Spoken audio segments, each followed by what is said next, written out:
defeated! The people united will never be defeated! The people united will never be defeated! Fill in more! Fill in more! Fill in! Fill in! Make it big and... Fill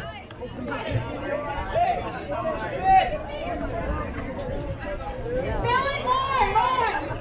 More!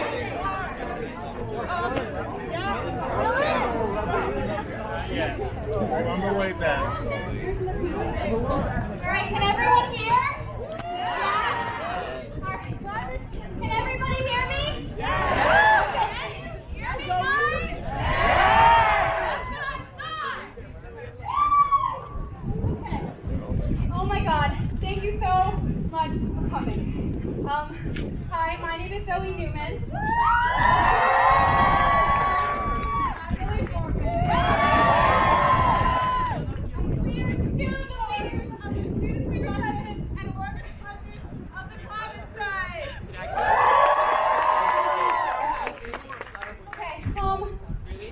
Thank you.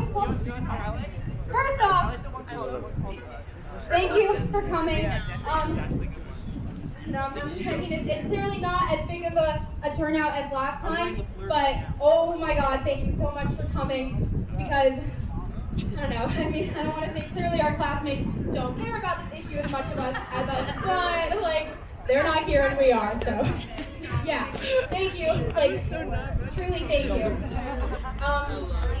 It's cold, we're getting absences, we're making sacrifices of all kinds, but we're making an impact by standing here today. There is power in numbers, and by being here, you are making history.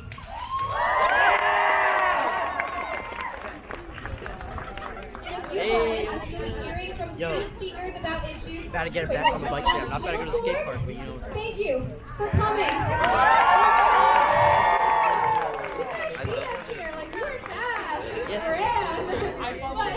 Thank you. Okay.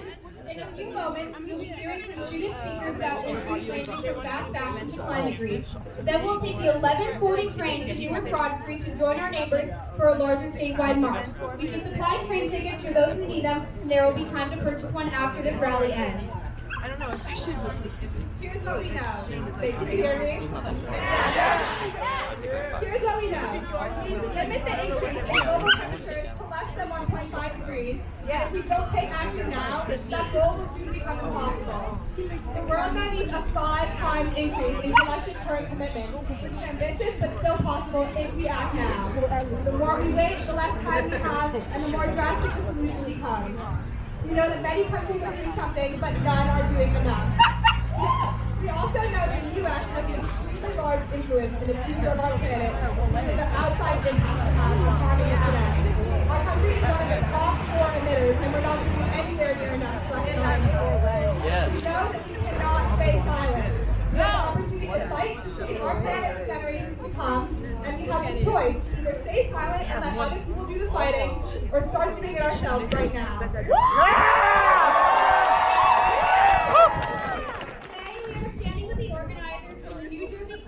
Coalition and the science from the UN 2019 Emissions Gap Report with our demands. We demand clean energy. We need to expand New Jersey's solar program and increase access to affordable and reliable public transportation, uplifting low-income families in the process. We need to stop all new fossil fuel projects that are proposed and haven't been built yet. We demand clean air. We need to electrify our transportation, require polluters to follow the limits established by the Clean Air Act, and reduce smog and other pollutants. Yeah! And clean water. Our neighbors in Newark are drinking water with some of the highest lead levels recently reported. Their government officials are and have been failing them. We need to test and verify contamination in elementary schools. We need to distribute clean water and filters to all lead-impacted communities in New Jersey. We need funding for lead infrastructure, and we need education for residents in all communities, especially the ones who have been hit the hardest. We demand justice for all. We need a Green New Deal. We need to divest from the the war economy and the militarization of the police, immigration, and customs enforcement, and reinvest those funds into our communities. Climate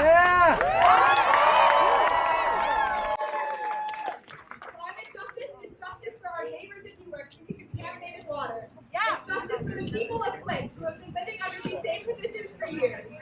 It's justice for the indigenous people whose land has been stolen and destroyed. It's justice for women. It's justice for frontline communities. It's justice for people of color. It's justice for immigrants. It's justice for the poor. It's justice for every single living thing on this earth.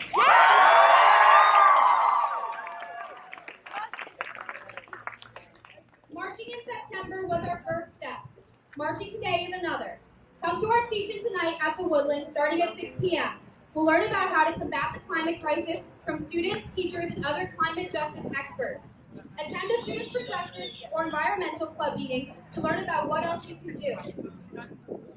We don't have time to wait to take action, and there is absolutely no excuse for not doing your part.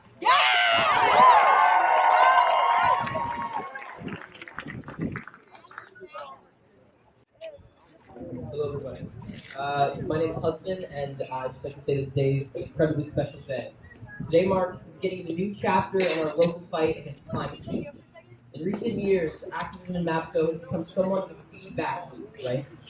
Those with strong opinions, like us, have been preaching to the choir, per se. A lot of us agree with each other, and that's great, but we need to harness that. We are fortunate enough to live in a community where most of our social ideologies are accepted, understood, and commonplace. Other parts of the state, this nation, and the world do not have that luxury. Today marks a new age for activism in MAPSO as we use our overwhelming support to move beyond this town to work with many other teams in Newark this afternoon. We must appeal to our state politicians to support the Green New Deal, and we must do so by any means necessary. This means going beyond just Newark and the generally liberal city and going into the other voting districts of the state, 5 of which typically vote majority Republican. You probably don't know that, but New Jersey isn't just a perfect blue state. Beyond that, even, in just a few miles of our state's borders, there are numerous states that have very little support of plans to save our planet. Delaware, Maryland, and Pennsylvania. None of these places have nearly the amount of clean energy as we do, and as we're 11th in the country for clean energy. If global temperatures rise 2 degrees Celsius more, which could happen within the next century feasibly, then Essex County could have constant battering heat waves and a typical climate similar to that of the Carolinas. MAPSO, if we choose to stay stagnant and make small steps, we will drown before we make an impact. The Jersey Shore is creeping in at a faster pace than ever before. Ocean City could be underwater by 2050. We must use this amazing community of like-minded thinkers to move beyond here and make change. Today is a new chapter of doing so. I'm incredibly proud of this community and all of this community.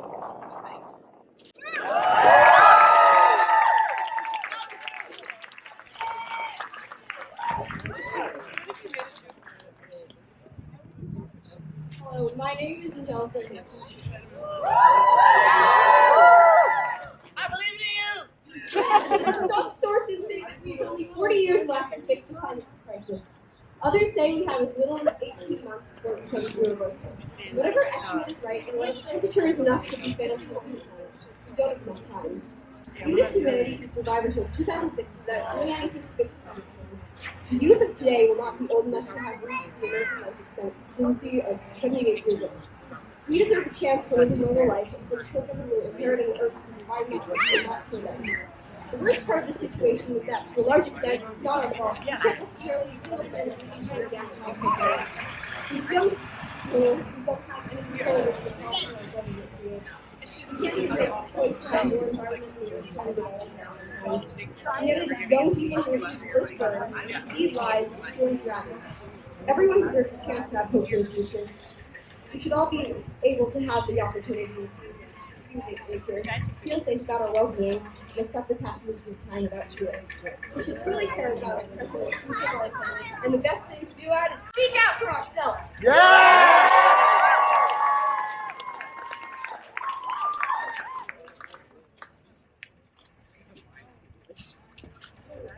Hi everyone, I'm Hazel.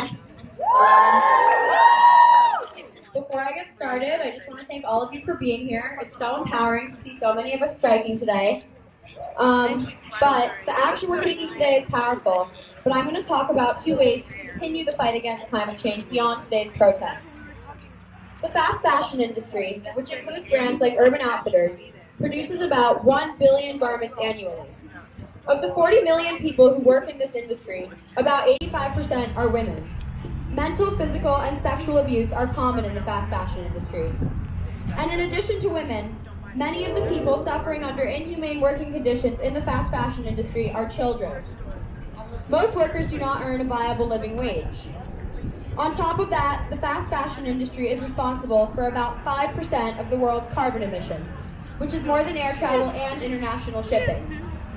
So I'm calling upon all of us to become more conscious consumers. This could be as easy as thrifting more. The average American, throws away 81 pounds of clothing per year. But thrifting and donating your clothing is a way to recycle instead of producing waste. By thrifting, you support an industry that helps people and the environment. In addition to thrifting, research before you buy. There are tons of websites that provide information on how your clothing is produced and how you can be a more planet-friendly consumer. Another way that we can combat the injustice and human rights violation that is the climate crisis is to be involved in our political process. Call Governor Phil Murphy and voice your opposition to new fossil fuel projects and advocate for solar power. Support candidates with plans to combat climate change. Stay informed. Volunteer. Seniors, your voice is your vote. Vote climate change deniers like Donald Trump out of office.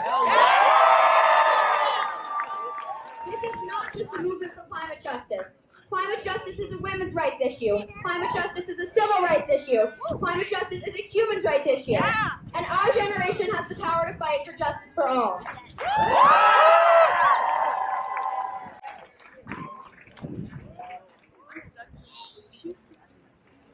I'm Ella Gold.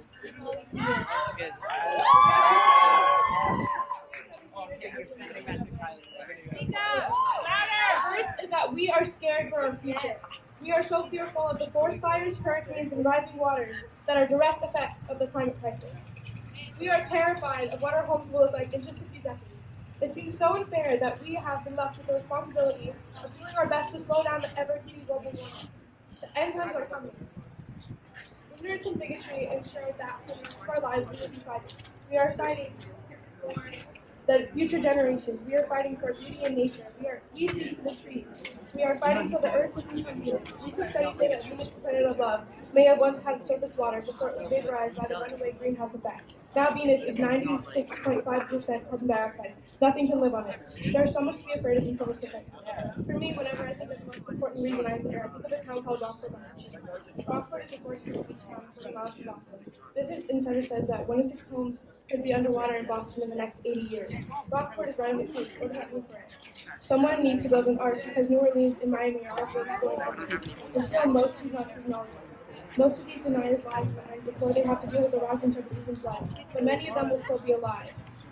These men have been lied to. So many people are oblivious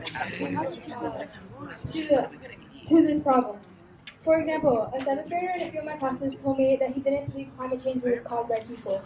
He pretty much said that he didn't believe that the climate crisis was caused by gasoline, greenhouse gases, methane, and much more. I told him that I might not be an environmental scientist, but I do know that we do have something to do with the climate crisis. Because when I go outside after the leaf blowers next door, I finish blow drying the parking lot, and I go outside, the air smells terrible, and breathing isn't easy. There's so much waste being produced, whether it's dangerous, chemicals, or single-use plastics.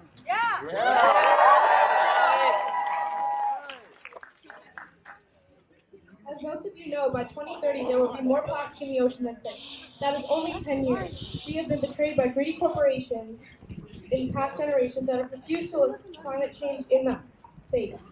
Because it is very real, we should all be fearful and do something about it. Let the world know MAPSO is strong and stays strong. Show up at events like tonight to teach it, to learn about what you can do for Mother Earth.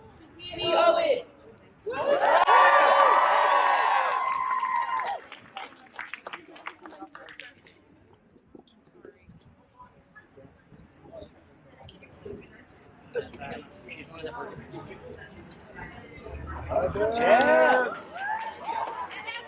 Okay,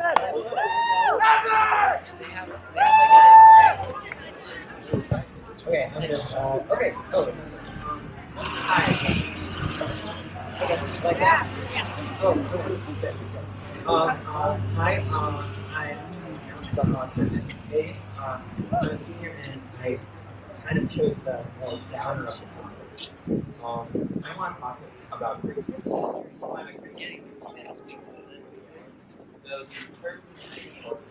Louder. Climate grief is far from despair. Grief is a sorrow, while despair is indignant. Climate grief is this anger, this fury, boiled over the edges of the pot and feels like this is the only thing any of us should be focusing on.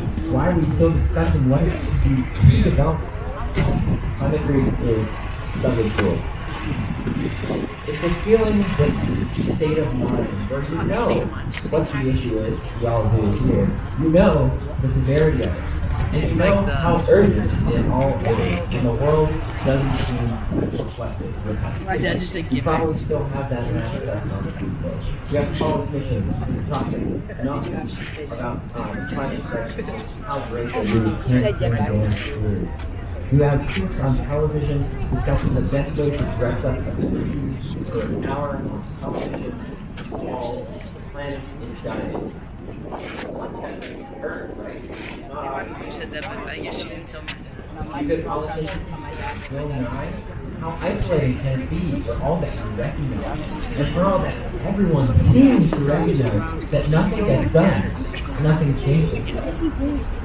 In his work titled Morning in Young Colorado, Sigmund Freud, a white guy who had a mind to spend his time philosophizing, connected grief in despair and depression.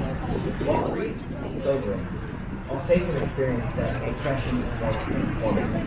The point goes that a victim, in his words, of such falls into a state of mind with what appears to be a disconnect from reality, even as it's more in tune with reality than reality itself appears to be. Regardless of your accuracy, regardless how right you are with the severity of the active apocalypse, the world you see just doesn't reflect that disaster. People aren't reacting, they're just carrying on with their day-to-day lives. The most recent, maybe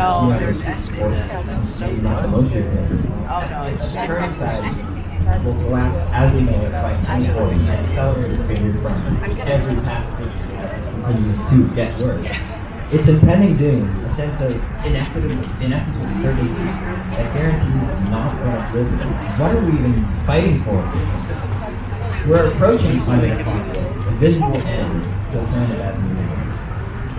You can agree or you cannot agree with whether or not it is inevitable, but current science points to the dark ages. But we aren't the first to face apocalypse, nor are we the first to experience it or survive it. Indigenous populations, for every sense of what we consider the results of a climate change disaster to be, have faced it all before. Their climate, their homes, their societies, all shattered in a messy invasion of their sovereign lands. Our oceans rise to meet us and consume us, just as imperialist colonizers consumed their ancestral homes. Perhaps apocalypse, then, needed to be global. Perhaps its inevitability is true, but we are looking at it from the wrong perspective. In the words of philosopher Oliver Ford, apocalypse doesn't actually mean the end of the world. It's a Greek word that means revealing of knowledge. Our climate apocalypse will invoke change, that is for certain. What that change affects is up to us. Maybe our change will be to our economic system that enables and encourages exploitation of people and maybe our change will be to oust those who have used their unjustly claimed power against this plan. We already have their names, we already have their addresses. Maybe our change will be to the corrupt social hierarchies that prevent the voices with the most cause to speak out from being heard. Maybe our change will be how we view our relationship with the earth. Despair is a recognition of the world not operating as it should be. Climate grief is a recognition of a world that ignores, a world that seems indifferent, our voices and the voices of millions others, a world experiencing the worst disaster of modern history with little more than a batting of odds. The answer to climate crisis isn't despair. It's action. In a world that refuses to acknowledge its own reality, make it know what's happening. Make action against it. We find ourselves at a crossroads, one where despair is far too easy a choice to make. In the past, I have. Together, we can make a better one. Action and solidarity. Thank you.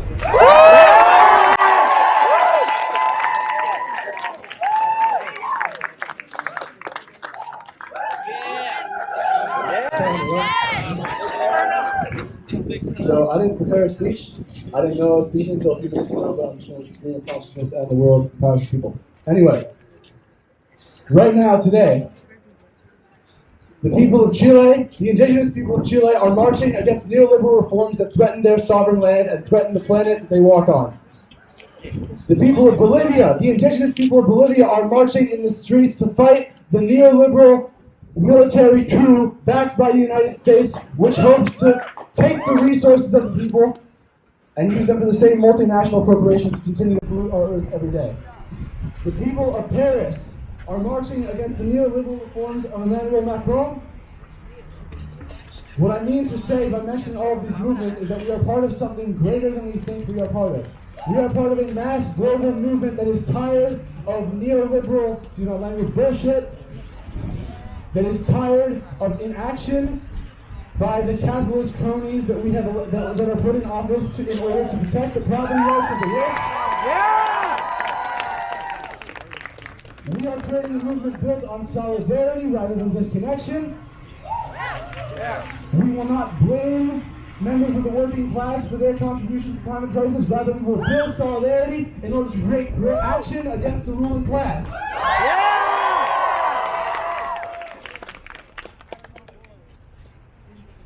It's worth mentioning that a few days ago, December 4th, was the anniversary of the U.S. assassination of Black Panther leader Fred Hampton, a great socialist revolutionary who aimed to unite the peoples of the United States against the government that continues to oppress and destroy the world around us.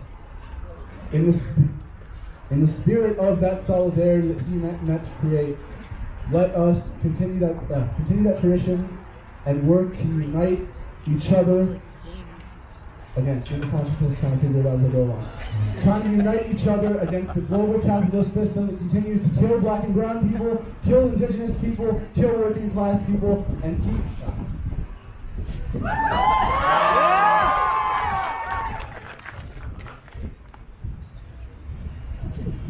I don't know necessarily what to say, but I'm happy to see everyone here, and I'm going to end with this. One thing that we have to start facing: climate change is the symptom, capitalism is disease, socialism is the cure.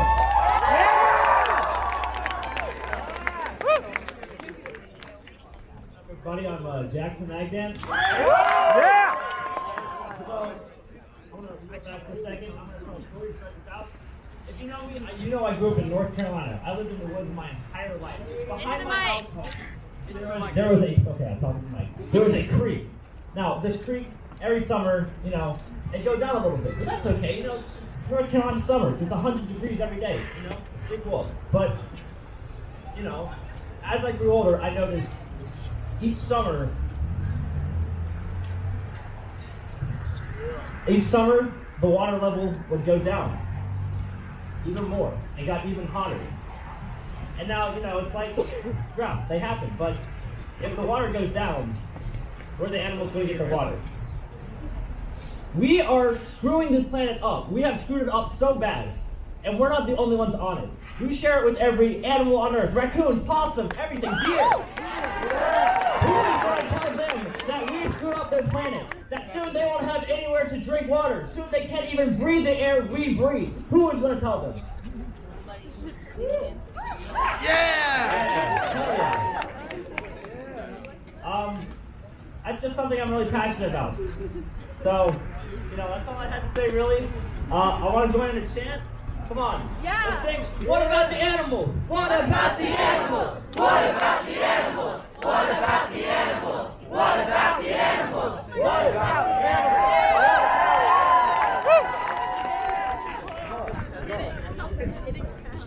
Animals, people, literally everything that can breathe. They're all in danger right now, and we all have the opportunity to help them. So thank you, Jackson, for those words.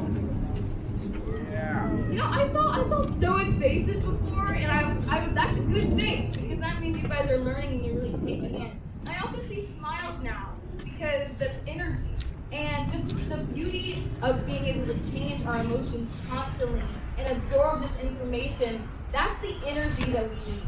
The energy of absorption, the energy of power, the energy of open minds, because that's how we get to solutions. So, before I start what I wrote, I want to address one more time our numbers. Because, you know what? Quality over quantity.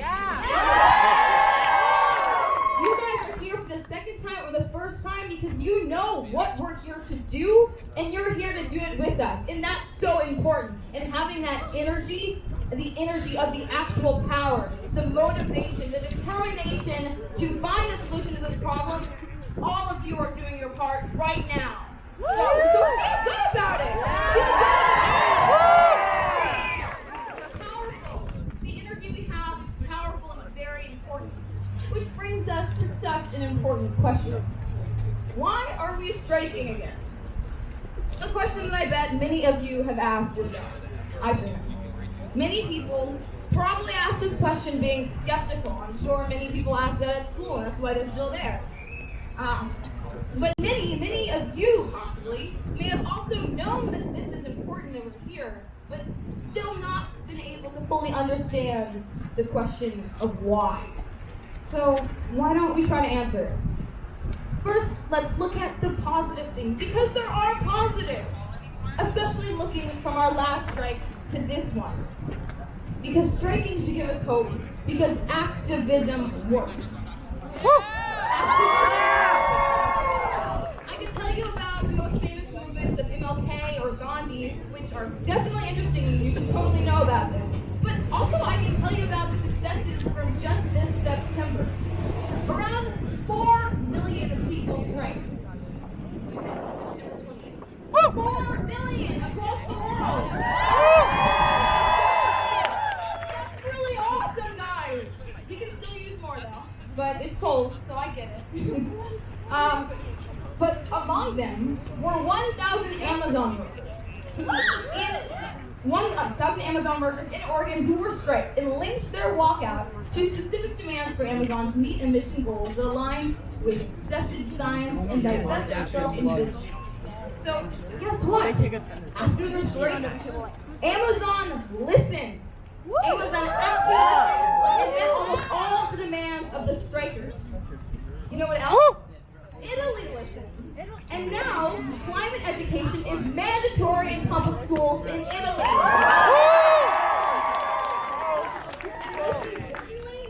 The climate strike in New York, which was one of the whole entire reasons we were striking September 20th, more than 70 countries listened and committed to net zero carbon emissions by 2050.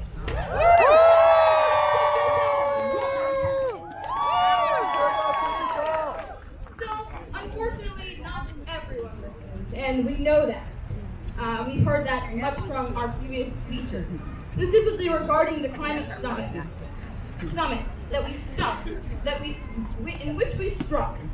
Yes, it's weird, but that's the correct tense. Struck. To bring attention to our president, who I guess didn't have his hearing aid turned up, barely even attended the most important part of the summit. Global cooperative action is essential, and the United States is a role model, and we as a country are not even on par with the rest of the world in terms of getting to carbon neutral by 2050. According to 2017 statistics, we are, wait for it, actually the number 2 emitter of carbon dioxide, only second to China. That's unfortunate. Yeah, boom!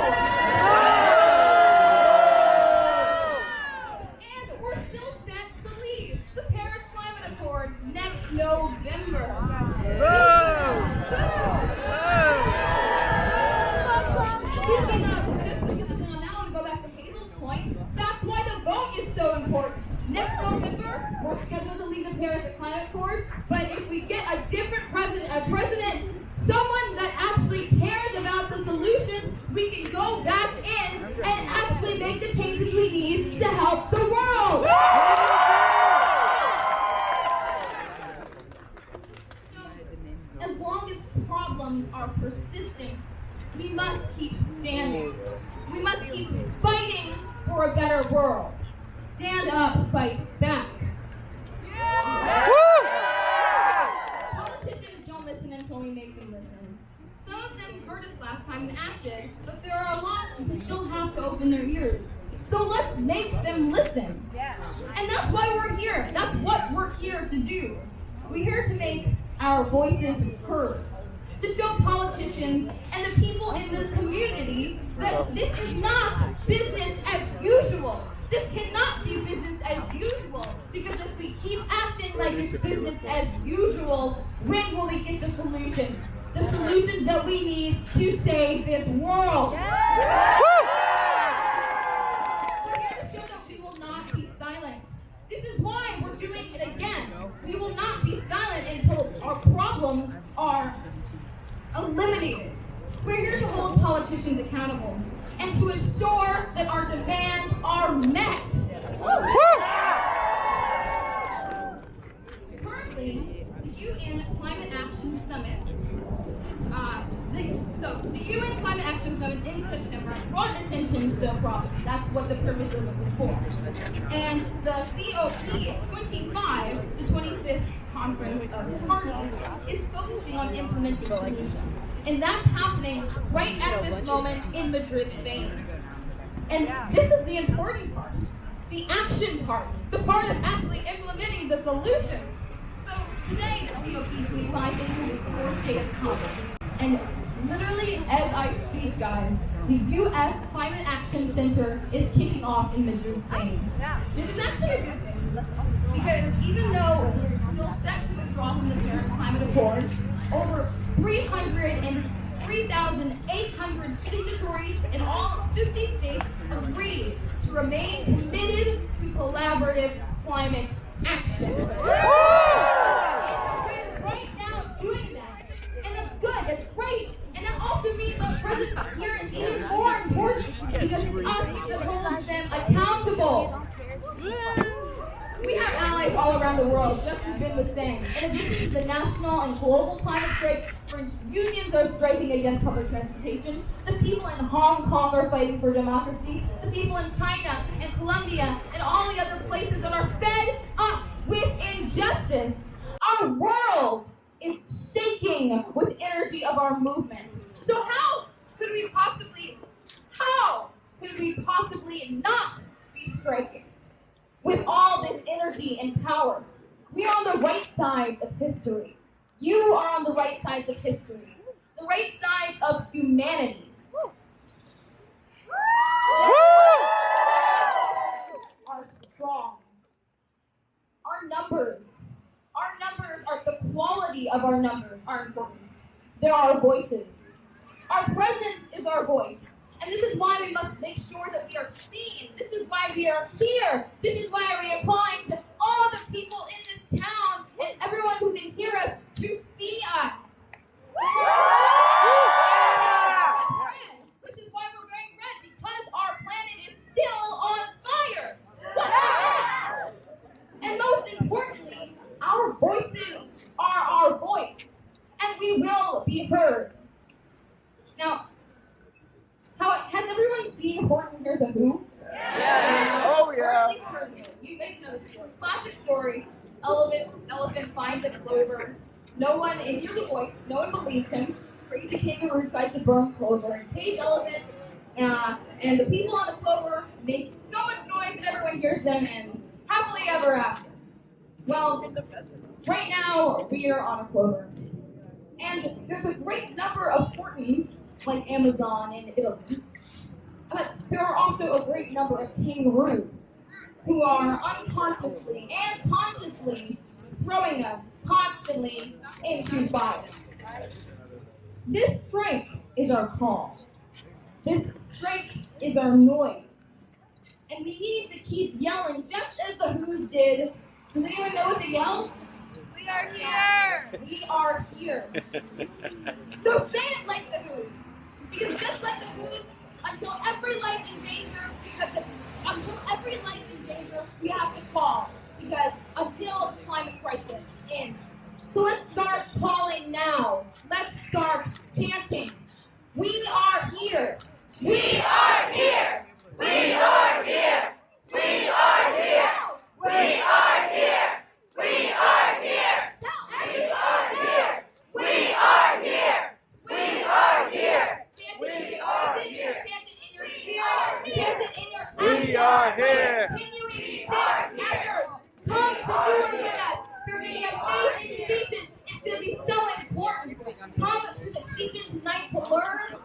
decisions to interact with your community and develop and build this and continue going forward. Whether it be throwing the trash in the trash can, throwing the recycling, picking up something off the ground, we have to act like it's on fire because our planet is on fire and we have to stop acting like business is normal. Make the small changes you can make and make the big changes you can make by being here. We all have our part to do. There's more things everyone can do. There's more that I can do, there's more that you can do, and we have to constantly be thinking about what we can do. There is hope for a solution. We just have to keep looking. Don't stop looking because we are here. We are here.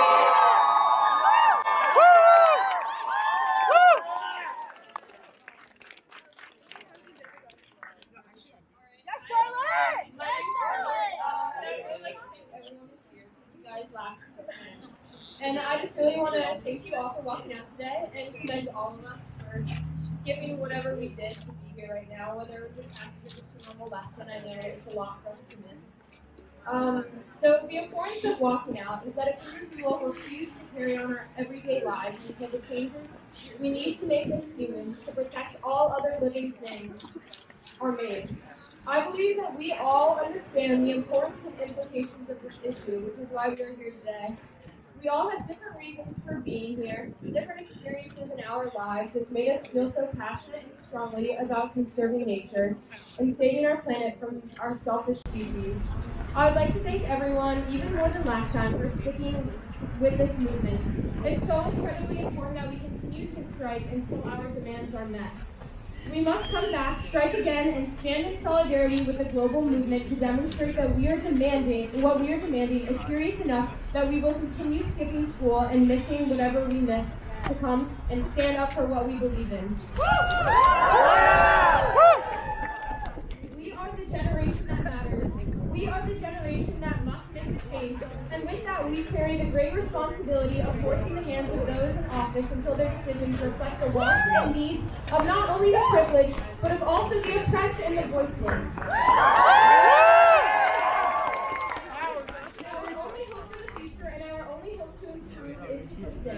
Never let this movement die. Internalize it and allow it to make you more mindful and conscious with everything you do. I hope to see you all in New York as must stand in solidarity with our neighbors to help push their government for clean water. Thank you.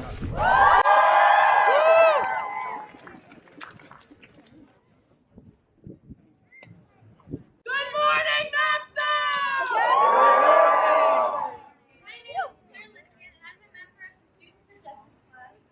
My name is Lila Gold, and I'm a co-leader of the Environmental Club. We are both organizers of today's MAPSO Climate Strike! Before we start, I just want to say, we're disappointed in those who didn't come, but we are so proud of all of you! Hopefully we won't have to strike again, but we will have to. And we hope and expect to see all of you there if So, thank you for coming out today. Your participation is helping us prove that as students, we can create change. We have the power to demand a better future for ourselves and others. By protesting, we are showing the people in charge that we are passionate about this cause, and we won't give up. We will continue to demand clean energy, clean air, clean water, and justice for all. Thank you for making sure that these demands and the voices of young people are heard. We would also like to take this opportunity to thank the many students and groups that have helped us in this event.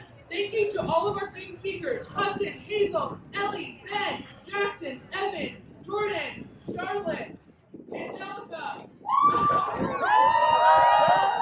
Thank you so much to all of the students from the Environmental and Students for Justice Clubs for helping organize today's event. We would also like to express our gratitude to all the adults who have supported us, including organizations such as Maplewood Green Team and Social Action, and Maplewood Township and South Orange Township. Okay, so tonight, the CHS Environmental Club and Students for Justice Club, we are hosting a family-friendly team-in from 6 to 8:30 at the Woodland in Maplewood. We're going to have presentations, tables from local organizations and students. CHS teachers like Ms. Rivera and Ms. Dodd are going to be there. So just to say hi to them. Come out at any time to learn and take action. Bring your parents or your friends. open to anyone. You can come at any time. And again, it's from 6 to 8:30 at the Woodland. Now we encourage you to keep up the energy and join us in the rally and tour. Standing in solidarity with other communities shows that we are prepared to fight for climate justice together. We'll march to the Maplewood train station in a few minutes to catch the 11:40 train. From there, we will join the North Climate Strike at Norman King Plaza. Let us know if you need help paying for a ticket. You can find one of our student volunteers. Raise your hand. Raise your hand if you're one of them. You're over there. And thank you for coming. If you won't be here at the door, you can head back to school when we leave. And another thing, for more information, check out the Students for Justice and Environmental Instagram. There's actually a regular guide there for if you need more information. It's got a lot of info. You should really check it out if you're coming with us to Newark. It's really important. So again, thank you for coming, and thank you for standing up for what you believe in. MAPSO, they are powerful. To the train station.